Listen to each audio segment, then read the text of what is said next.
I only knew Michelle for a month, but it was truly a month to remember. I first met her when she was carving out my high school bully's eye with a butter knife, and we were more or less inseparable after that. She was a few years older than me, so of course I fell instantly in love. But I knew deep down we were destined for friendship and little else. I knew this deep down because she made it clear that she was going to die in roughly a month. "Can't love a dead chick," she'd say.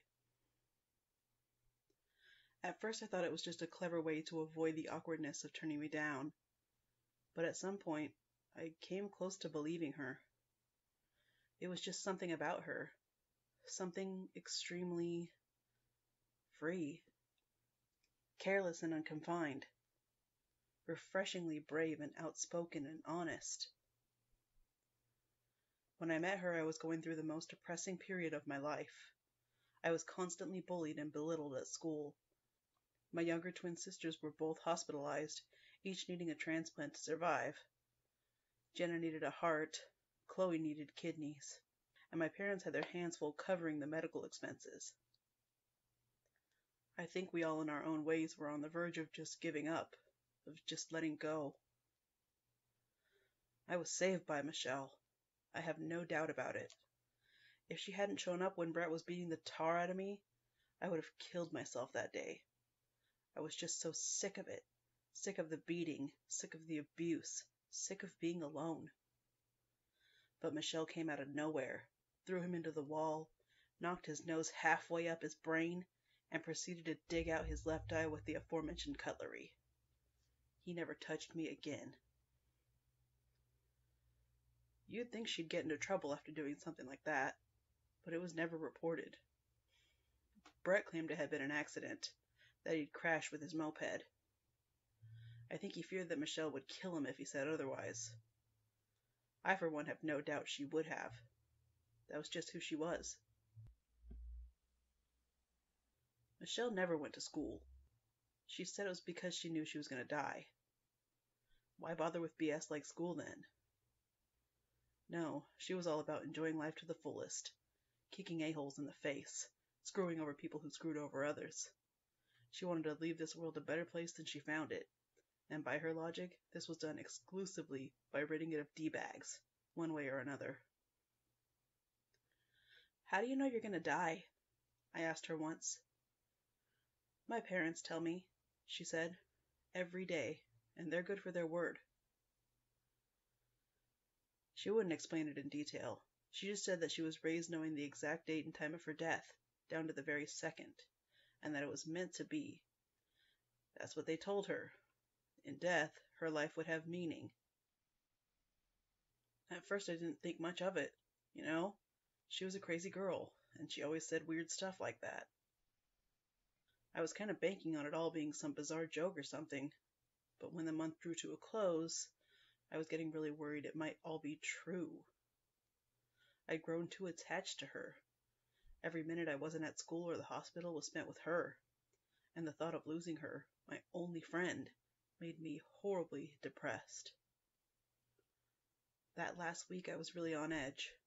The twins were in bad shape, and my parents were spending every waking minute at the hospital. They had yet to find any donor matches, and time was running out.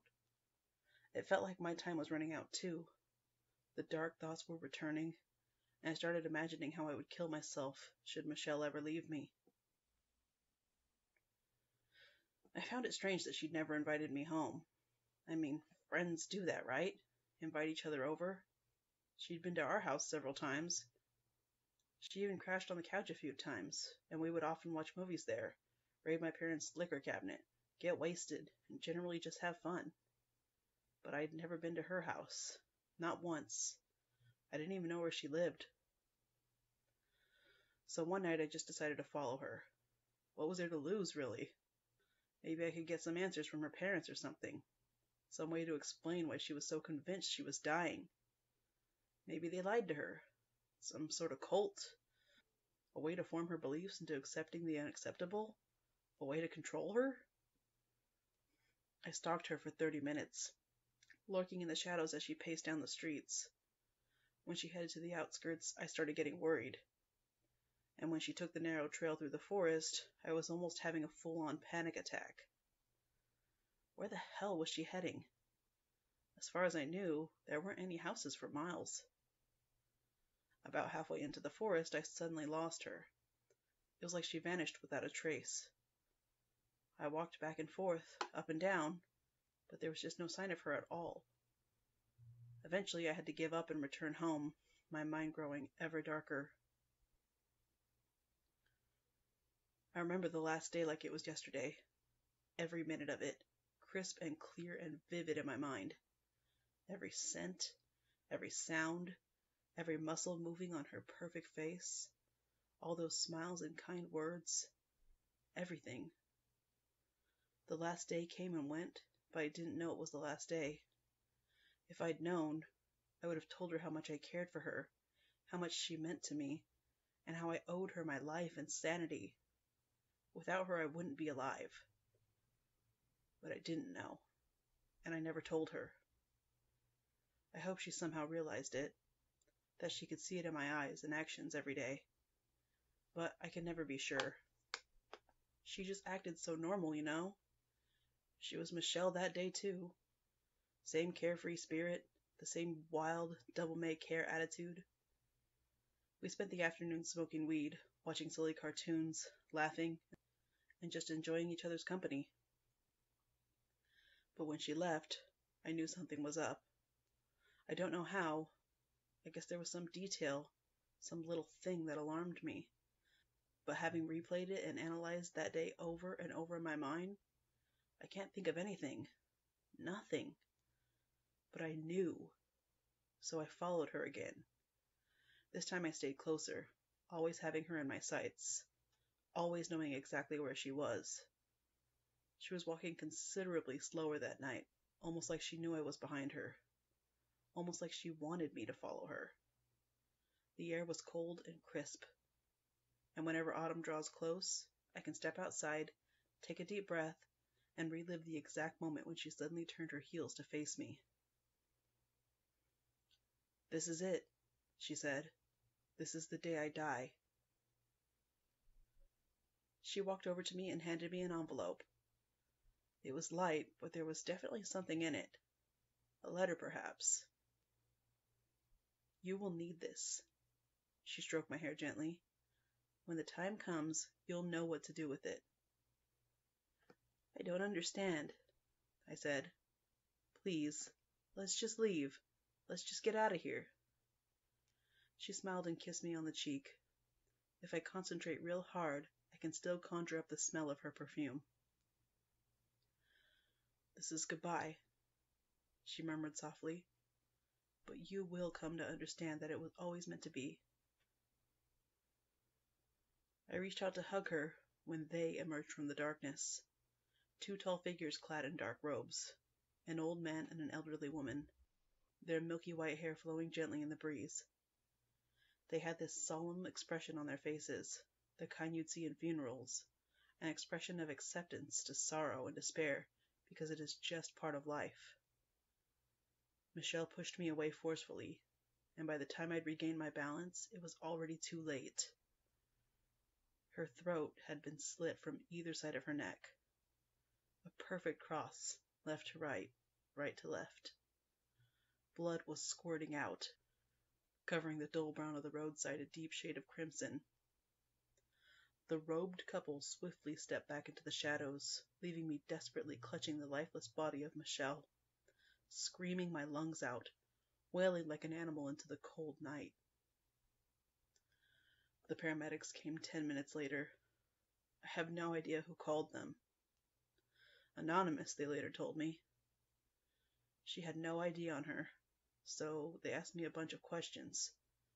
I didn't know the answer to any of them. She was Michelle, that was all I knew. Her name was Michelle. She was my friend, and she was the best person I'd ever met. They let me ride the ambulance to the hospital, but they quickly pronounced her dead. She'd lost too much blood, they told me.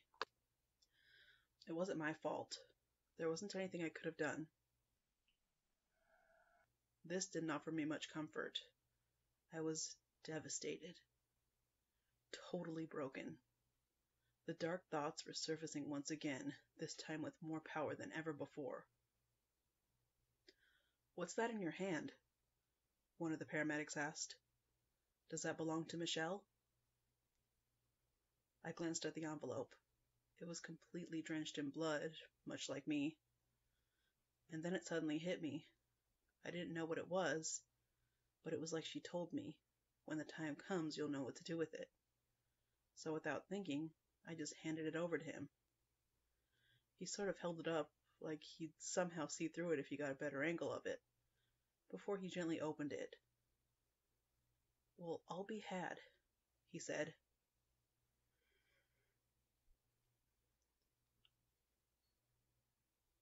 I am better now. I still have problems understanding what happened, but I am better. I have come to terms with it, with the fact that everything happened just the way it was supposed to happen. And it has shaped me, shaped my life into what I am today.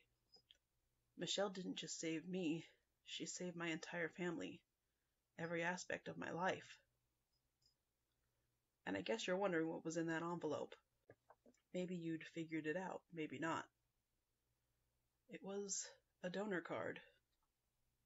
And as it turned out, she was a perfect match for my twin sisters. "Can't love a dead chick," she said. "That's the only thing she was ever wrong about."